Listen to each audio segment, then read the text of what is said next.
So after this, I don't want to hear Joe Biden say anything about gun control ever again. But the real problem here is just the weakness of this president. We've got a Marine sitting over there.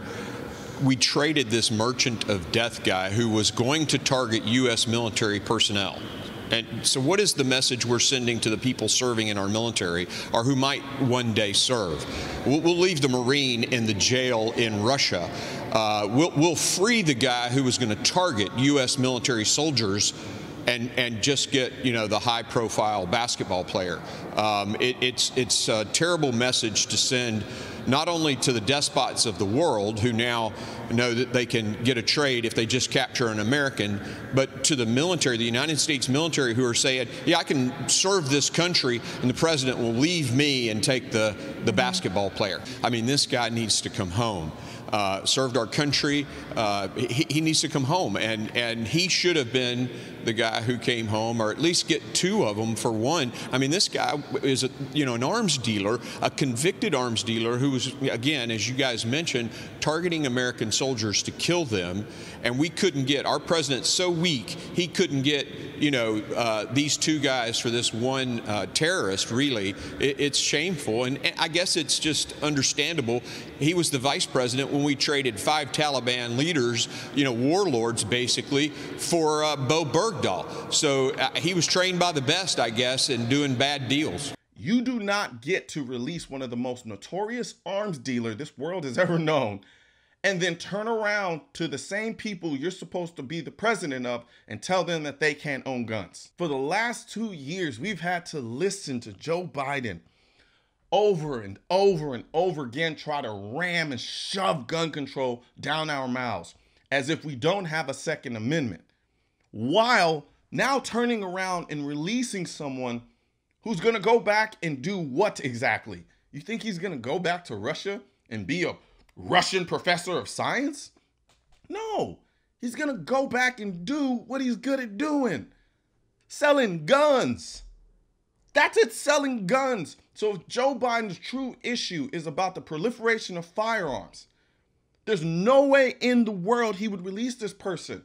I don't have a problem with Brittney Griner. I don't know her. Joe Biden doesn't care about Brittney Griner. Joe Biden cares about Joe Biden and the Democrat Party. All they're trying to do is trying to appease a particular demographic of people, which is weird to me because Joe Biden's responsible for pushing laws that have disproportionately affected those same group of people for this exact same type of offense. And he wants us to applaud. You let Brittney Griner come back to America, and in exchange, the merchant of death gets to be released to the world again. And then you turn around and come back and tell the American people that it's disgusting for us to be buying semi-automatic rifles. Joe Biden is a massive hypocrite, period. Joe Biden does not get to say gun control ever again because you just released the most prolific arms dealer we have ever known to the masses of the world, to all the terrorists, to all the militant groups, to all the countries who want to destroy America. This guy doesn't have any political beliefs. He sold guns to everybody. He was the Oprah Winfrey of guns. You get a gun, you get a gun. Oh, you terrorists over there, you want to kill Americans? You get a gun. Oh, you militant group over there, you want to slaughter women and children? You get a gun.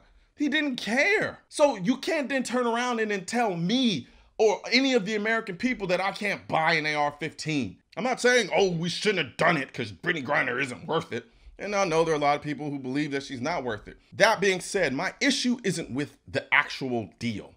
My issue is with how Joe Biden likes to come back and tell us that we can't own guns and then release somebody who illegally sells guns. But what he can't do is turn around and then try to tell us, oh, I can't own an AR-15. Oh, I can't have more than 10 rounds in my AR-15 or in my handgun. I can't own semi-automatic weapons. And then release the merchant of death to the world.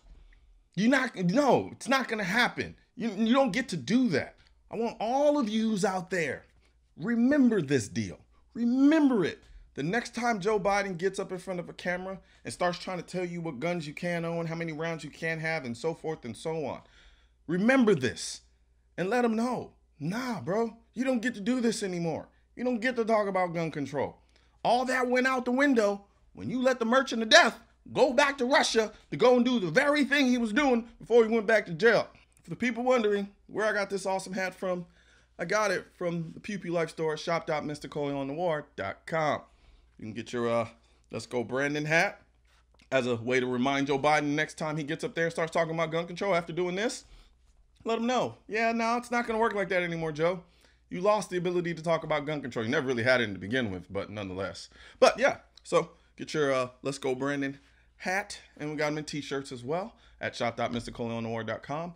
And also be sure to like, share, and subscribe to the channel, and make sure you push the all button so you get all the notifications. And if you're not signed up to my email and text list, make sure you sign up to my email and text list so you get all the specials and discounts and giveaways and all the information that you would ever want and care for with respect to the Pew Pew Life.